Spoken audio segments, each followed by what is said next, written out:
Finding the correct setup in a kart can be something of, well, a bit of a black art, and the reason for that is because, unlike a conventional race car, karts have no suspension, so you've got to find alternate ways of doing the suspension's job, which is helping the kart to turn and laying the power down, something that's very important when it comes to the rear end.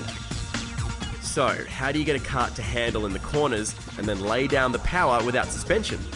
Well, the chassis is a good place to start, as they are made to flex. This flex sees the kart bend in the middle, which helps the kart to turn. But the real trick to finding handling and traction comes with the rear end. The key to finding the right setup in the rear end is all about finding the balance between stiff and soft. And there are so many things in the rear end that you can change to achieve that. You can change the hub length, you can change the third bearing, you can even go to a softer or stiffer rear axle. But all you need to know about all those things is that a softer rear end will help keep the RPM up and help you get out of the corner quicker, where a stiffer rear end will help the kart turn. So, if you go out on the track and you find that the rear end isn't really gripping, you can choose to stiffen it up. But if you go out there and find the exit speed's very slow and there's no RPM, you can soften it up. The last thing we're going to talk about in terms of setup is the rear ride height, and that changes weight shifting, a very important thing. If you drop the ride height, you're putting more weight on the rears, giving you better handling. Lifting it means you're going to get that RPM up, getting a quicker exit speed. But be careful not to spin those rear tyres by lifting the rear ride height too far. Another thing we can change is the seat position. Move it forward, move it back, that'll also shift the weight around. It's a completely different way to setting up a race car compared to what we'd see, obviously, in circuit racing. But the fundamentals are there. The correct setup wins races. The top 5 drivers here at Port Melbourne get introduced to the crowd, and it's Chris Hayes who will start from pole position for the second and last final here at the CIK Stars of Karting Series. Matthew Wall will start on his outside. A pair of locals, Lee Mitchner and Jason Pringle, will start from position 3 and 4, followed by Kel Tressiter and John Grother, a pair of Queenslanders, on the third row. On board now with Hayden Petruzzi in the RK kart as he prepares himself for this standing start. And it looks like the Queenslander, Chris Hayes, will lead the way into turn number 1. Wall slots himself into second place.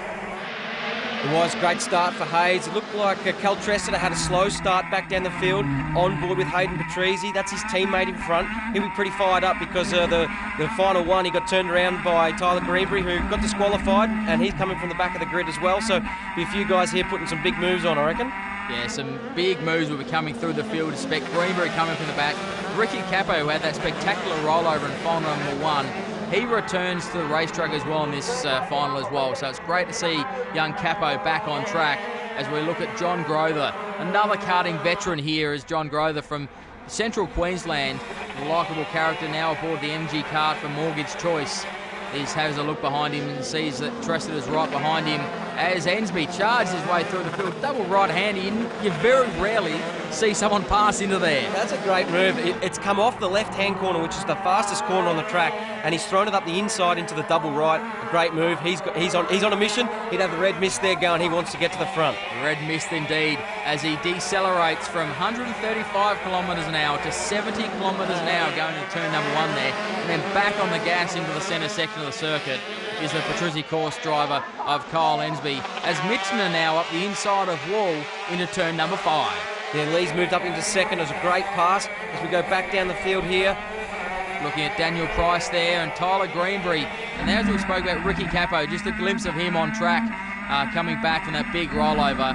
We're on board once again as Hayden Petruzzi makes his way through the centre section of the circuit. Very busy on board these Pro Gearbox category karts. 125cc, 44-odd brake horsepower. Huge amount of horsepower, Jack. Yeah, it's a great onboard camera here. That's the fastest corner on the track. You can see on the right-hand side's the gear lever. He spends a lot of time, nearly 30 gear changes a lap. So that hand's getting a big workout, and this is a very physical race for these guys.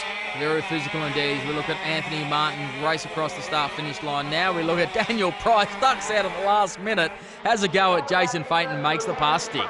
One thing about these karts is they've got front brakes, so rear brakes and front brakes, so they've got great stopping ability. That's why we see a lot of guys put real late passing manoeuvres on, because they can throw it down the inside and still pull the kart up. These cars are described as the closest thing to Formula One cars that you'll ever get.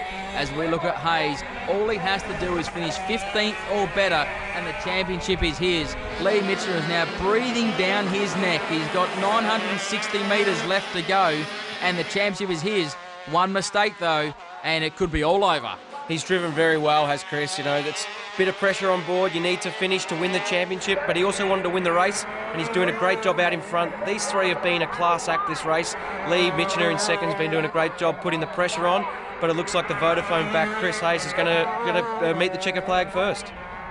Hayes now negotiates the final turn. Onto the main straightaway, greets the checker flag first. A great victory for him to seal the championship for himself and his mechanic John Target. As we just saw, Hayes takes the victory by 0.4 of a second over Lee Mitchner. Matthew Wall in third place ahead of Jason Pringle, and Kyle Lensby's fifth place ensures he finishes runner-up in the 2012 CIK Stars of Karting Series. But finishing on top was Chris Hayes as the champion, 28 points clear of Ensby. Jason Pringle finishes in third place, narrowly behind Ensby, only a 3-point gap between the pair. It's definitely a good weekend. I mean, faultless weekend. The car was performing well all weekend. You know, I was just trying to do my job the best I can, and JT certainly started the go-kart really well, and faultless weekend, which is what we needed to take out the championship. Coming in, you were 13 points adrift. Did you think, I can do this? Yeah, coming in, I was feeling really confident. You know, the engine's going really well, kart was all really well. We've been having great success with the energy kart, and all we had to do was just finish that race, keep my head screwed on, and we'll be right. What was the thought plan coming into that last race? Because all you needed to do was finish, I think, 15th, but stay out of trouble? Yeah, pretty much stay out of trouble. I mean, if someone passed me, I would have just followed them. I wouldn't really go for the win, but, you know, the kart was faultless all weekend, so I said, why not, you know, we'll try and win all weekend. Congratulations to Chris Hayes for not only the round win, but also the championship, as he enjoys the spoils with Lee Mitchner and Matthew Wall on the podium. Next week, be sure to tune in for the finals in the Yamaha Challenge and Australian Leopard Challenge to see who takes the win at Port Melbourne.